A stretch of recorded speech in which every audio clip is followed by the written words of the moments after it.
हरे कृष्णा। पूर्णिमा तिथि का हिंदू धर्म में विशेष महत्व है। इसे धनदायक और संतानदायक व्रत माना गया है। जो लोग पूरे विधि विधान से पूर्णिमा का व्रत करते हैं और पूर्णिमा के दिन चंद्रमा को अर्घ्य देते हैं, उन पर भगवान विष्णु और माता लक्ष्मी की विशेष कृपा होती है। आइए जानते हैं पूर्णिमा व्रत की कथा। द्वापर युग में एक समय की बात है कि यशोदा जी ने कृष्ण से कहा, हे कृष्ण, तुम सारे संसार के उत्पन्न करता, पोषण तथा उसके संहार करता हो। आज कोई ऐसा व्रत मुझसे कहो जिसके करने से मृत्यु लोक में स्त्रियों को विधवा होने का भय ना रहे तथा यह व्रत सभी मनुष्यों की मनोकामना पूर्ण करने वाला हो। श्री कृष्ण कहने लगे, हे माता, तुमने अति सुंदर प्रश्न किया है। मैं तुमसे ऐसे ही व्रत को सविस्तार कहता हूँ। सौभाग्य की प्राप्ति के लिए स्त्रियों को द्वात्रिशंत अर्थात 32 पूर्णिमाओं का व्रत करना चाहिए। इस व्रत को करने से स्त्रियों को सौभाग्य संपत्ति मिलती है।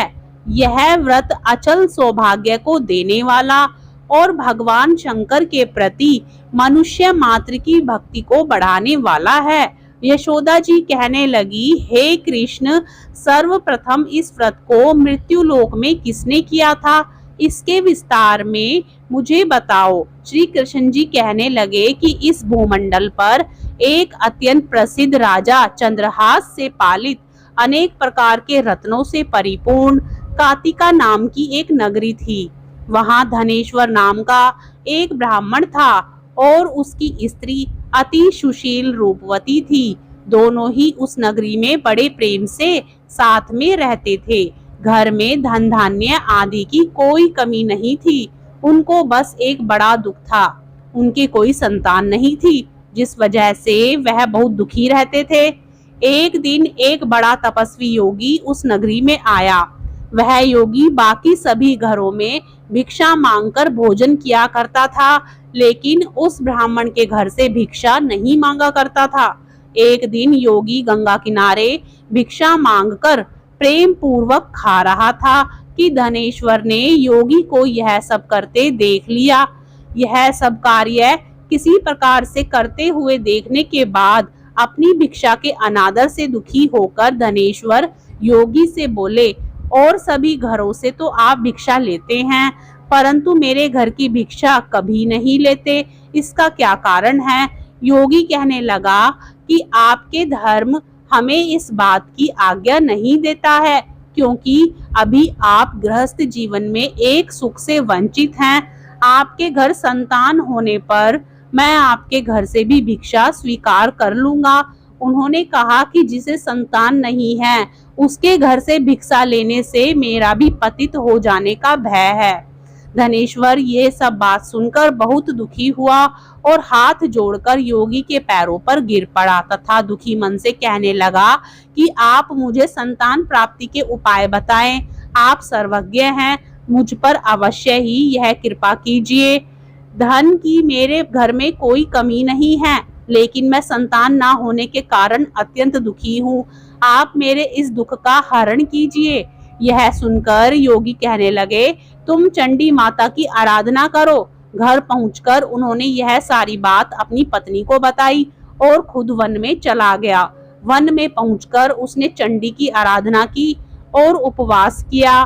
चंडी ने 16 दिन उसको सपने में दर्शन दिए और कहा कि हे धनेश्वर, जा तेरे पुत्र होगा, लेकिन उसकी आयु सिर्फ 16 वर्ष होगी। 16 वर्ष की आयु में ही उसकी मृत्यु हो जाएगी। अगर तुम दोनों स्त्री और पुरुष 32 पूर्णिमाओं का व्रत करोगे तो वह दीर्घायु हो जाएगा। जितनी तुम्हारी सामर्थ्यता हो उतने आचे के दिए जलाकर शिव जी का पूजन करना, लेकिन पूर्णमासी 32 ही होनी चाहिए। सुबह होते ही तुम्हें इस स्थान के पास एक आम का पेड़ दिखाई देगा। उस पर चढ़कर एक फल तोड़कर अपने घर चले जाना। अपनी स्त्री को इसके बारे में बताना। सुबह स्नान होने के बाद वह स्वच्छ होकर शंकर जी का ध्यान करके उस फल को खा ले, तब शंकर भगवान की कृपा से उसको गर्भ हो जाएगा। जब ब्राह्मण सुबह उठा तो उसे उस स्थान पर आम का पेड़ दिखाई दिया और वह उससे फल तोड़ने के लिए चढ़ा, लेकिन वह पेड़ पर चढ़ नहीं पा रहा था। यह देखकर उसे बड़ी चिंता हुई। उसने भगवान गणेश की उपासना की और कहा, हे दयानिधे, अपने भक्तों के विघ्नों का नाश करके उनके मंगल कार्य को करने वाले, दुष्ट का नाश करने वाले, रिद्धि सिद्धि देने वाले, आप मुझे इतना बल दें कि मैं अपनी मनोकामना पूरी कर सकूं। इसके बाद वह पेड़ से फल तोड़कर अपनी पत्नी के पास पहुंचा। उसकी पत्नी ने अपने पति के कहे अनुसार इस फल को खा लिया और वह गर्भवती हो गई। देवी की कृपा से उसे बहुत सुंदर पुत्र पैदा हुआ। उसका नाम उन्होंने देवी दास रखा। माता पिता के हर्ष और शोक के साथ वह बालक बढ़ने लगा। भगवान की कृपा से बालक बहुत ही सुंदर था, सुशील और पढ़ाई लिखाई में बहुत ही निपुण था। दुर्गा जी के कथानुसार उसकी माता से 32 पूर्णमासी का व्रत रखा। जैसे ही 16वां वर्ष लगा, दोनों पति पत्नी बहुत दुखी हुए, कहीं उनके पुत्र की मृत्यु ना हो जाए। उन्होंने सोचा कि अगर उनके सामने यह सब हुआ तो वह कैसे देख पाएंगे। तभी उन्होंने देवीदास के मामा को बुलाया और 1 वर्ष के लिए देवीदास को काशी जी में पढ़ने के लिए भेज दिया। 1 वर्ष के बाद उसे वापस लेकर आ जाना। देवीदास ने अपने मामा के साथ एक घोड़े पर सवार होकर चल दिया। उसके मामा को भी यह बात पता नहीं थी। दोनों पति पत्नी से 32 पूर्णमासी का व्रत पूरा किया।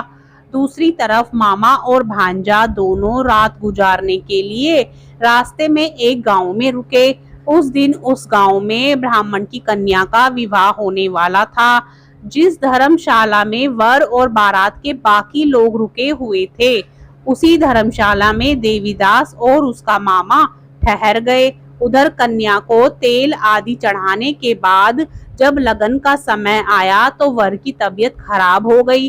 वर के पिता ने अपने परिवार वालों से विचार विमर्श करके कहा कि यह देवीदास मेरे पुत्र जैसा ही है, मैं इसके साथ लगन करा दूं और बाद में बाकी सारे काम मेरे बेटे के साथ पूरे हो जाएंगे। ऐसा कहने के बाद वर के पिता ने देवीदास को मांगने के लिए कहा। उसके मामा के पास गए और उन्हें सारी बात बताई। मामा ने कहा कि कन्यादान में जो भी कुछ मिलेगा वो हमें दे दिया जाए। वर के पिता ने बात स्वीकार कर ली। इसके बाद देवीदास का विवाह कन्या के साथ संपन्न हो गया। इसके बाद वह अपनी पत्नी के साथ भोजन ना कर सका और मन में विचार करने लगा कि ना जाने यह किसकी पत्नी होगी। यह सोचकर उसकी आंखों में आंसू आ गए। तब वधू ने पूछा कि क्या बात है, आप उदास क्यों हैं? तब उसने सारी बातें पत्नी को बता दी। तब कन्या कहने लगी कि यह ब्रह्म विवाद के विपरीत है। आप ही मेरे पति हैं, मैं आपकी ही पत्नी रहूंगी, किसी अन्य की कभी नहीं। तब देवीदास ने कहा, ऐसा मत करिए, क्योंकि मेरी आयु बहुत कम है, मेरे बाद आपका क्या होगा।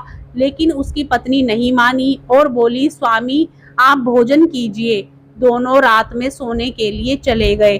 सुबह देवीदास ने पत्नी को 4 नगों से जड़ी एक अंगूठी दी और एक रुमाल दिया और बोला कि हे प्रिय, इसे लो और संकेत समझकर स्थिर चित्त हो जाओ। मेरे मरण और जीवन जानने के लिए एक पुष्प वाटिका बना लो, उसमें सुगंधित वाली एक नव मल्लिका लगा लो, उसको प्रतिदिन जल से सींचा करें और आनंद के साथ खेलो कूदो। जिस समय और जिस दिन मेरा प्राणांत होगा उस दिन यह फूल सूख जाएंगे।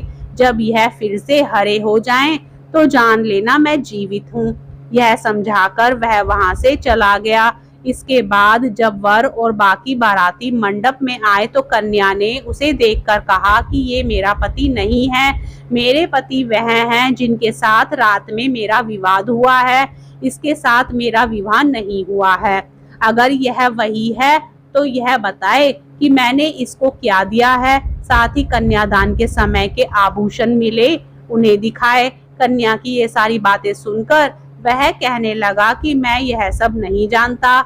इसके बाद सारी बारात भी अपमानित होकर लौट गई। भगवान कृष्ण बोले, हे माता, इस प्रकार देवीदास काशी चला गया कुछ समय जब बीत गया तो एक सर्प उसको डसने के लिए वहां आया, लेकिन वह उसको काट नहीं पाया क्योंकि उसकी माता ने पहले ही 32 पूर्णिमा का व्रत कर लिया था।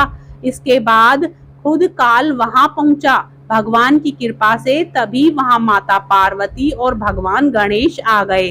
देवीदास को मूर्छित दशा में देखकर माता पार्वती ने भगवान शिव से प्रार्थना की कि महाराज, इस बालक की माता ने पहले ही 32 पूर्णिमा के व्रत कर लिए हैं, आप इसको प्राण दान दें।